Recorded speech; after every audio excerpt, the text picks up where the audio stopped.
Alors dans le petit programme, j'avais marqué que je vous lirais 1 Corinthiens, la première lettre de Paul aux Corinthiens, au chapitre 15, mais finalement j'ai un peu changé d'avis et je vais vous lire plutôt dans un extrait du très classique récit de la résurrection qui est dans l'Évangile selon Jean, laissant entrevoir la démarche de Marie-Madeleine que je trouve fort inspirante. Le premier jour de la semaine, Marie-Madeleine vint au tombeau dès le matin, alors qu'il faisait encore nuit. Elle voit que la pierre qui fermait le tombeau a été enlevée. Marie se tenait dehors près du tombeau et elle pleurait. Tout en pleurant, elle se baissa pour regarder dans le tombeau.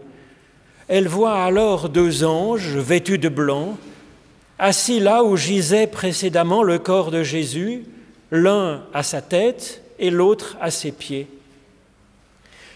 Ils lui dirent « Femme, pourquoi pleures-tu » Elle leur répondit « Parce qu'on a enlevé mon Seigneur et que je ne sais pas où on l'a mis. » Après avoir dit cela, elle se retourna et elle voit Jésus debout, mais elle ne savait pas que c'était Jésus. Mais Jésus lui dit « Femme, pourquoi pleures-tu? Qui cherches-tu » Comme tous les passages de la Bible, ces récits d'apparition du Christ ressuscité nous parlent de nous. Ils parlent de ce que nous pouvons vivre par la foi. Or, ces récits sont difficiles. De quoi parle-t-on en réalité? Ces récits sont comme de l'hébreu pour nous. Et Pâques, c'est même 3 mots hébreux.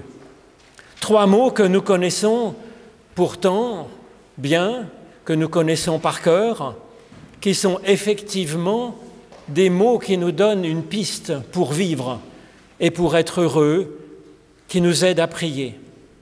Le premier mot, pour le tout début de la Semaine Sainte, c'était dimanche dernier, c'est « Hosanna », comme dans ce passage de l'Évangile selon Marc. Les disciples amènent un ânon à Jésus, ils mettent sur l'ânon leurs vêtements et Jésus s'assit dessus.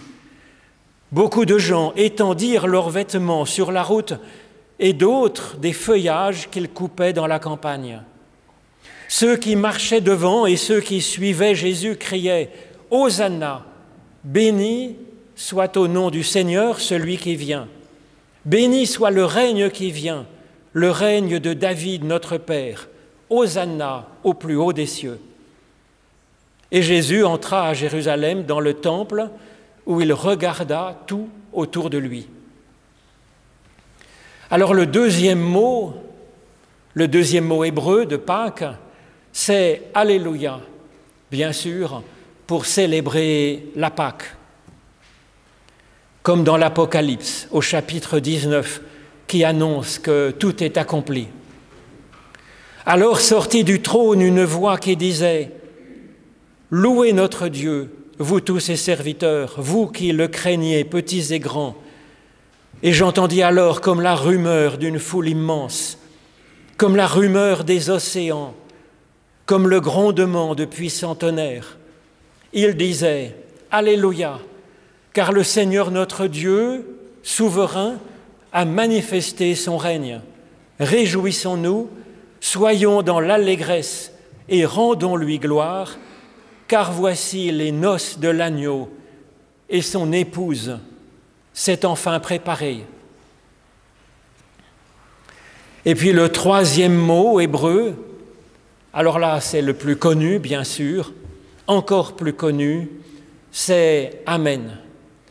Amen comme dans notre prière du Notre Père, mais aussi comme dans la deuxième lettre de Paul aux Corinthiens, dans son introduction. Le Fils de Dieu, Jésus-Christ, que nous avons proclamé parmi vous, moi, Sylvain et Timothée, n'a pas été oui et non. En lui, il n'y a que oui. Si nombreuses que soient les promesses de Dieu, c'est en lui qu'elles sont oui. Voilà pourquoi c'est aussi par lui que nous disons à Dieu l'Amen pour sa gloire. Or, celui qui nous a fermés avec vous dans le Christ et qui nous a conféré l'onction, c'est Dieu lui-même.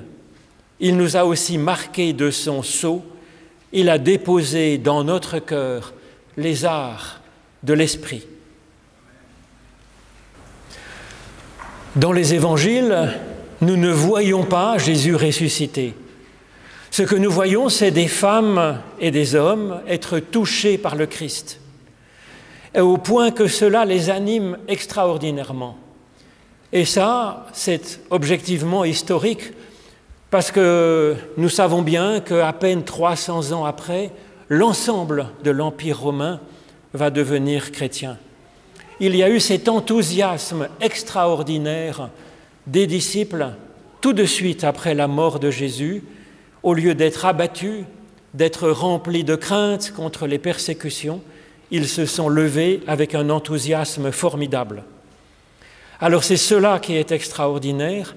Au sens propre, ces personnes sont effectivement ressuscitées, c'est-à-dire en grec, c'est-à-dire éveillées ou mises debout, vivifiées, mises en mouvement avec une vie débordante de vie.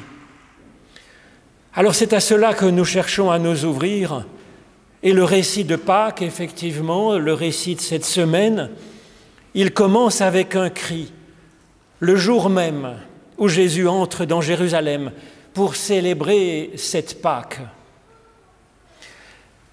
Des personnes entourent Jésus et crient « Hosanna au fils de David ». Hosanna, c'est donc le premier des 3 mots hébreux les plus essentiels pour vivre Pâques. Ce mot est crié par la foule, c'est un cri de prière qui invite Dieu dans notre existence pour qu'il nous sauve, pour qu'il vivifie notre existence.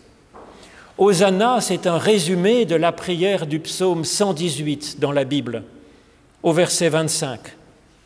Anna Yahu Yoshiana, Anna Yahu Atzel Lirana.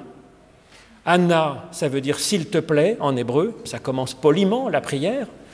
Yahu ou Yahvé, c'est l'Éternel. Hosanna, donc que nous entendons dans l'Évangile, ça veut dire « sauve ». Na, maintenant. Anna, encore s'il te plaît. Yahu Hatseria, fais que l'on s'en sorte, que l'on puisse s'en sortir. Na, maintenant. Donc 2 fois dans cette prière ardente, il apparaît le nom de Yahvé ou de Yahou. Ce nom dit Dieu en tant que pure bienveillance, en tant que source d'être et source de vie, Dieu comme source de compassion, d'aide pour que la vie l'emporte. Alors c'est vraiment Dieu tel que l'a manifesté Jésus-Christ par ses paroles, par ses actes. C'est donc à ce Dieu-là, à cette idée de Dieu-là, que ces personnes adressent leurs cris de prière ardente, ponctués de maintenant et de s'il te plaît. C'est donc pas un salut pour demain, mais une aide de Dieu qui change la donne, ici et maintenant, dans notre vie. C'est un cri qui ne baisse pas les bras devant les difficultés.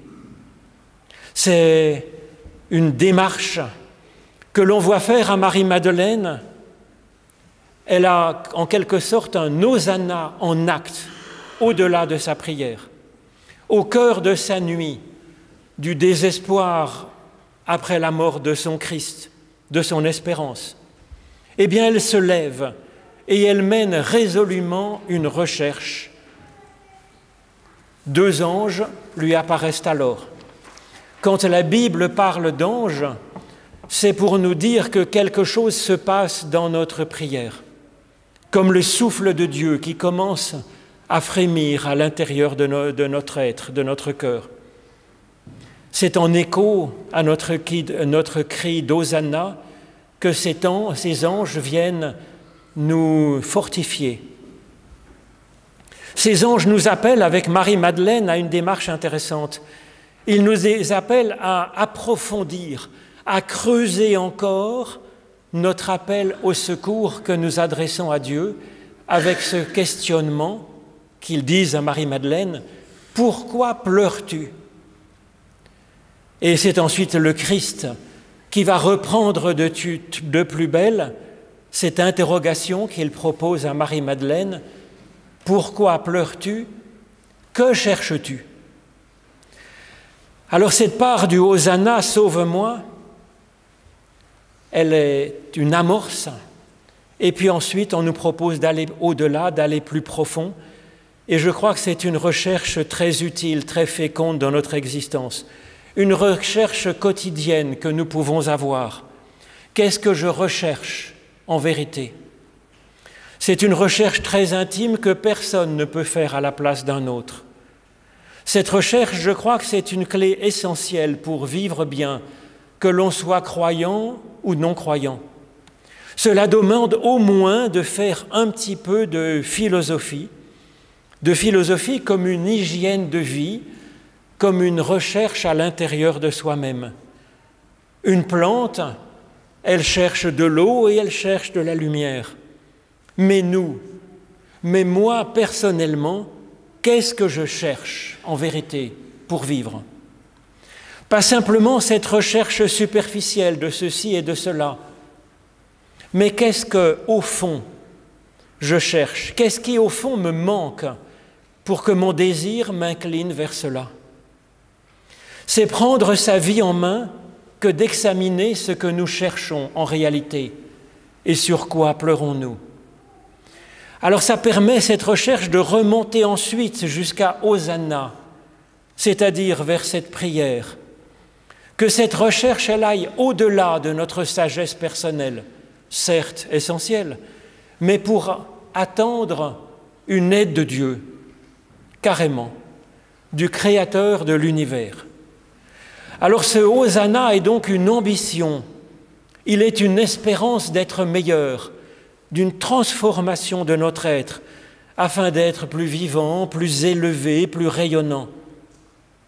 Ce Hosanna est une ambition, mais c'est aussi une humilité, une saine humilité.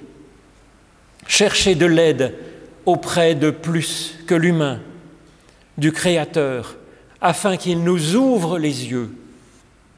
Mener cette recherche est en réalité tout simple et tout concret. D'abord, comme dans cette prière du psaume, chercher l'Éternel, c'est-à-dire penser à Dieu comme toute grandeur, comme bonté sans faille et comme source de vie. Et puis le prier.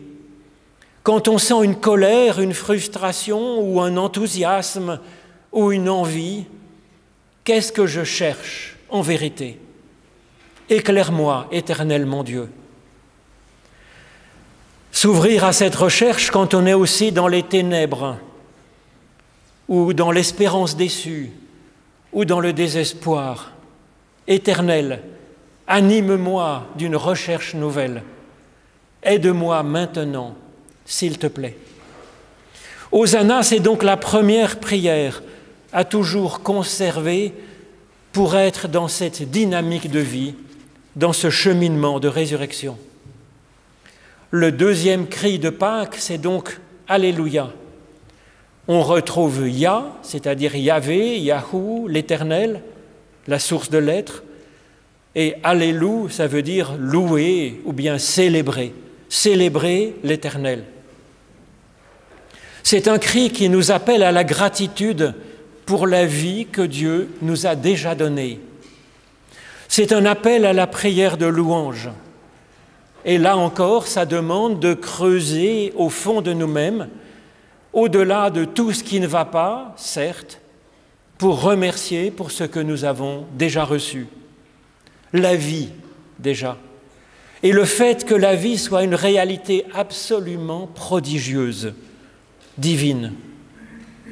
L'Alléluia nous appelle à faire ce travail de mémoire pour discerner dans notre vie bien réelle les traces d'une vie qui dépasse les hauts et les bas de l'existence, pour aller à la source de ce meilleur qui existe déjà en réalité, en nous, pour retrouver ce qui nous anime en réalité de vivant, pour retrouver la possibilité même d'un instant de joie. C'est bien quelque chose que nous avons connu une fois. Pour rechercher quelque chose qui est de l'ordre de l'amour, de l'espérance, de la beauté, une émotion peut-être. Alors c'est ce qui meut Marie-Madeleine dans la nuit de son désespoir. Elle retourne au tombeau de Jésus. Le tombeau en grec, comme en français, c'est le mémorial. C'est-à-dire c'est pour se souvenir de ce que Jésus a été pour elle de merveilleux. Alors avec ma femme Soyonne, on a ce truc en fait. Quand nous nous perdons l'un l'autre de vue en ville, dans la foule ou dans un magasin, nous revenons simplement au dernier endroit où nous nous souvenons avoir été ensemble. Et ça marche. Et ça marche aussi pour l'Alléluia. Même au creux de notre nuit, rechercher dans notre mémoire la dernière fois où nous avons été un peu heureux. La dernière fois où nous avons senti que Dieu nous accompagnait, cet amour immense qui nous saisit. Ou bien quand nous nous sommes sentis être vivants, émerveillés par quelque chose.